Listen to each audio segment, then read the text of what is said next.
Pemirsa, di tengah gejolak menjelang Pilpres 2024, kemunculan baca pres Ganjar Pranowo dalam video azan menjadi perbincangan publik. Sekjen PDI Perjuangan, Hasto Kristianto, menilai hal tersebut bukan merupakan politik identitas. Visual tersebut lebih kepada ajakan Ganjar kepada masyarakat untuk taat dalam beribadah, karena memang Ganjar merupakan sosok yang religius. Bahkan Majelis Ulama Indonesia juga menilai tidak ada yang salah dalam kemunculan Ganjar pada tayangan azan. Justru itu merupakan hal yang baik. Kita akan membahasnya sore ini pemirsa bersama pakar komunikasi politik Effendi Ghazali dan juga Ketua DPP Perindo Bidang Keagamaan Abdul Khalik. Selamat sore Pak Effendi dan Pak Abdul Khalik. Selamat sore, Assalamualaikum. Assalamualaikum warahmatullahi wabarakatuh, Pak Abdul Khalik, para pemirsa. Ya, Pak Effendi, Prof, sehat Prof. Sehat, alhamdulillah. Ya. Baik, Bapak-Bapak, Pak Abdul Khalik terlebih dahulu, ini kalau Anda melihat tayangannya seperti apa nih Pak, tanggapan Anda dan apa yang Anda tangkap dari tayangan tersebut? Ya, saya kira kemunculan gambar Pak Ganjar di azan di televisi, saya kira itu bukan kampanye ya, karena itu lebih kepada pemanis dari visualisasi azan. Gitu. Karena tidak ada unsur dan niatan kampanye dari Pak Ganjar pada tayangan azan yang disiarkan secara live ya, secara langsung di televisi. Jadi saya kira memang apa yang dimunculkan di dalam azan itu, Pak Ganjar lebih kepada satu sosok yang memang sebenarnya bisa siapa saja yang bisa tampil di situ, tetapi Pak Ganjar dipilih sebagai sosok yang tervisualisasi di dalam nuansa azan itu memang lebih memberikan pada bobot keteladanan. Gitu.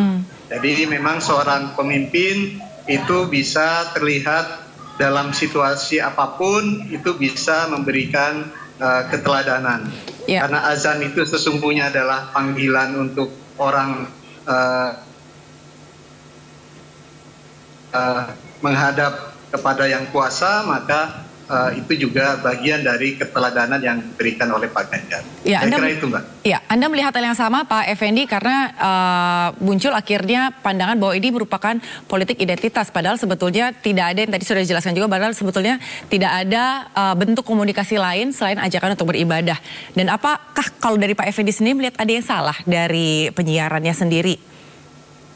Ya, Anggi, Pak Abdul Khalik, para pemirsa, tadi kami juga mendiskusikan dengan teman-teman komunikolog Indonesia, ada semacam paguyuban, dan akhirnya kami berkesimpulan 3 hal. Satu, kita harus adil ya kepada semua orang, termasuk juga pada Pak Ganjar gitu. Artinya orang lain sebelumnya ada juga kan yang tampil di situ, baik wajah orang biasa, mungkin juga wajah artis, dan siapapun bisa tampil di situ. Karena intinya tampil di situ dengan wajah yang sejuk, damai. Kemudian saya tidak akan masuk pada bagian kajian ayat-ayat atau agama, tapi ingin mengatakan pada tayangan tersebut memang tidak ada ajakan selain daripada ajakan untuk segera menunaikan sholat sesuai waktu azan yang ditayangkan. Lalu jadi artinya kita harus adil juga pada Pak Ganjar. Lalu yang kedua, memang kalau dikaitkan dengan peraturan perundangan yang ada, baik dalam konteks undang-undang penyiaran, apalagi undang-undang pemilu, ini pendaftaran saja belum dimulai gitu ya. Untuk artinya belum ada capres-cawapres yang resmi. Deklarasi-deklarasi ini kan baca pres dan bacawapres. Lalu ada definisi kampanye dan lain sebagainya yang katakanlah mengajak untuk memilih dia. Tapi tentu saja orang bisa, ini bagus Anggi dan Pak Abdul Khalik untuk dijadikan diskusi publik juga. Ini kan sebetulnya soal adu kreativitas. Dan tadi saya lihat ada MUI yang dikutip bahwa yang lain juga silakan. Ini kan dalam konteks dakwah mengajak semua yang lain juga boleh.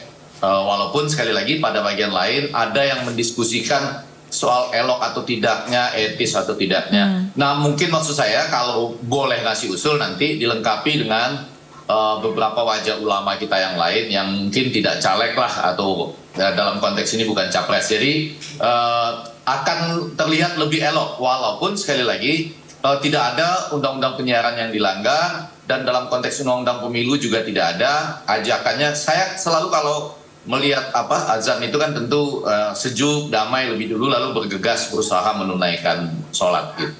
Berarti nanti mungkin bisa jadi pertimbangan juga begitu ya Pak Effendi dan Pak Abdul Khalik. Mungkin Tuan Guru Bajang juga perlu ada di situ karena kan sebenarnya masih sah-sah aja gitu supaya lebih netral gitu ya.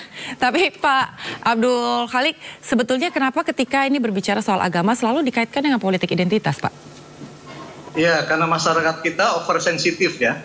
Jadi melihat sesuatu itu selalu konotasinya adalah sesuatu yang politikal gitu. Padahal kan tampilan Pak Ganjar di dalam nuansa azan itu biasa-biasa saja seperti tadi Prof. Effendi sampaikan. Jadi wajah siapa aja boleh tampil kan, boleh muncul kan gitu.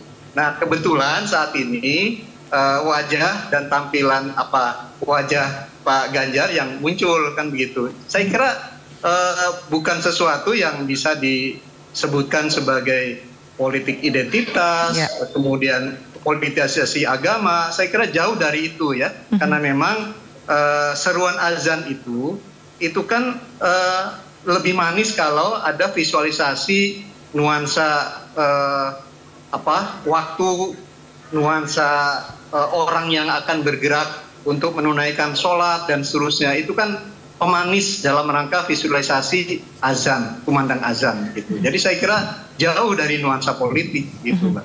Jauh dari nuansa politik, dan tadi juga Pak Effendi juga mengatakan ini tidak ada pelanggaran secara undang-undang penyiaran dan juga tidak ada aturan dari undang-undang pemilu dan juga PKPU yang dilanggar. Apakah dengan kata lain sebenarnya ini sebagai bentuk kalah kreativitas gitu dalam tanda kutip, Pak Effendi? Setuju. Kalau saya nggak mau masuk soal kalah atau tidak, tapi meniru tentu menjadi tidak enak ya. Oh, ngikut saja, walaupun ngikut dalam hal yang baik boleh-boleh saja. Tapi saya mau kembali ke tadi yang soal politik identitas. Saya dan banyak teman-teman lain tuh sangat hati-hati melakukan kajian terhadap politik identitas karena pada dasarnya politik identitas itu digunakan ketika dia berhadapan dengan identitas yang lain, lalu berusaha mencari keuntungan dari itu. Dan kalau ini di mana politik identitasnya? Ganjar itu adalah Muslim, dia mengajak orang sholat gitu. Terus bagaimana? Kenapa warga yang mungkin pemilih yang katakanlah kalau dikaitkan dengan pemilu yang tidak kebetulan tidak satu agama gitu, di mana masalahnya gitu? Dan pada bagian lain Ganjar juga memang menunaikan sholat kan gitu. Bukan lain kalau misalnya ada tokoh yang sama sekali jauh dari kehidupan agama, terus tiba-tiba tampil begitu rupa dalam sebuah tayangan atau visualisasi begitu gitu. Jadi konteks politik identitas ini harus hati-hati juga kita baca. Lagi-lagi secara umum definisinya dia akan berhadapan dengan identitas yang lain ya, dengan mengambil keuntungan dari memanipulasi hal tersebut. Kalau ini saya tidak melihat sampai ada manipulasi yang kemudian berhadapan-hadapan antara identitas satu dengan yang lain gitu. Iya, dan tadi juga disampaikan ini harus lebih hati-hati ketika menggunakan kata politik identitas, dan juga tadi Pak Abdul Khalik juga sudah menyampaikan ini nggak ada hubungannya dengan politik, dan bahkan MUI sendiri mengatakan bahwa baca pres lain kalau mau ikut ya silakan sah-sah aja gitu. Ini tanggapannya gimana nih Pak Khalik? Ya, saya kira ini bentuk kreativitas. Saya setuju dengan Prof. Effendi ya. Jadi kontestasi itu kan merupakan ajang seseorang bebas mengekspresikan sesuatu kan gitu. Nah kebetulan Pak Ganjar ini sosok yang memang dalam kesehariannya memang ini seorang Muslim yang taat ya. Jadi kalaupun misalnya ditayangkan dalam tayangan azan, divisualisasikan sebagai sosok yang perlu ditampilkan, tidak lain menurut saya adalah ini untuk memberikan keteladanan bagi Muslim yang lain gitu. Jadi saya kira apa yang disampaikan oleh Prof. Effendi itu betul sekali. Jadi tidak ada yang namanya nuansa-nuansa politik, apalagi politik identitas, karena memang sedang tidak berhadapan dengan identitas lain kan begitu ya. Jadi saya kira sekali lagi bahwa ini murni kemampuan kreativitas dari seorang Ganjar Pranowo yang sampai hari ini juga belum terdaftar secara resmi sebagai bakal calon presiden kan gitu ya. Jadi saya kira masih sebagai sosok pemimpin yang akan ikut konsultasi di dalam Pilpres 2024 yang akan datang. Jadi saya kira ini sosok tokoh yang memang tokoh Muslim yang patut menjadi teladan. Itu saja sebenarnya, Mbak. Kalau Pak Effendi sendiri melihatnya ini sebetulnya ada selain dari masalah oversensitif ya mengenai agama, kira-kira ini ada eksploitasi berlebihan dalam politik nggak sih Pak?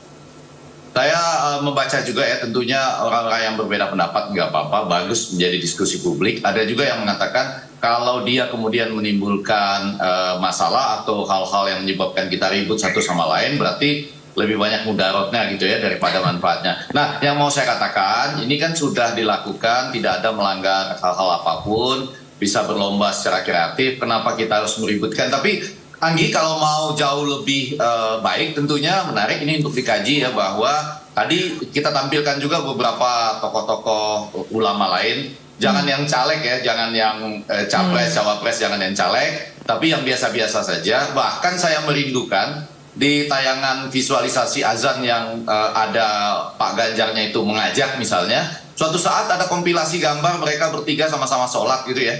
Nah, mungkin kan ada ya peluang itu kan, karena mereka misalnya kebetulan sama-sama dengan Pak Presiden lagi sholat gitu. Jadi ada Pak Prabowo, ada Anies, Pak Presiden, Pak Ganjar. Jadi adalah beberapa detik, 3-4 detik di mana mereka sholat bersama. Itu juga menjadi menarik. Jadi dalam komunikasi politik ini, ketika tidak ada hal-hal yang dilanggar, maka berlaku prinsip ini how far can you go itu ya. Jadi yang disebut dengan doing well while doing good gitu. Jadi kalau Anda melakukan ini sudah bagus, boleh juga tuh kalau umat ingin melihat ada juga nih ketiganya gitu ya, sama-sama sholat dengan Bapak Presiden kita. Ya katakanlah 3-4 detik itu di samping visualisasi azan yang sudah berlangsung, yang menurut saya damai dan mengajak orang untuk menunaikan ibadah.